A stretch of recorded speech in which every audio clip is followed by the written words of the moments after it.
বর্ডারটা পুরো রেডের মধ্যে একটা সুন্দর হোয়াইট কালারের সুতো দিয়ে এমব্রয়ডারি কাজ করা।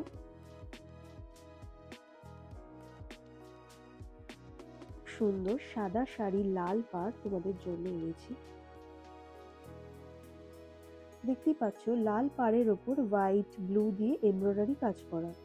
এই শাড়িটারও লেসে একটা রেড পমপমের ডিজাইন তোমরা পেয়ে যাচ্ছ। আরেক রকম ধরনের অ্যাপ্লিক শাড়ি এগুলো বলতে পারো। ট্রায়াঙ্গেল অ্যাপ্লিকের ওপরে খুব সুন্দর কটকি পাড় দিয়ে একটা ডিজাইন করা রয়েছে, দেখতেই পাচ্ছ। প্রত্যেকটা শাড়ি খুবই অ্যাফোর্ডেবল, মাত্র 1200 টাকায় এত সুন্দর ফেব্রিকের শাড়ি তোমরা পেয়ে যাচ্ছ। কটন ফেব্রিকের শাড়ি অল ইন্ডিয়ার জন্য আমাদের ফ্রি শিপিং অ্যাভেলেবেল আছে। তো দেরি কিসের, এক্ষুনি অর্ডার করে নাও স্ক্রিনে দেওয়া হোয়াটসঅ্যাপ নাম্বারে, আর আমাদের ইনস্টা বা এফবি পেজে এসে শাড়ি স্ক্রিনশট পাঠিয়ে ডিএম করেও বুক করে নিতে পারো নিজের পছন্দের শাড়িটা।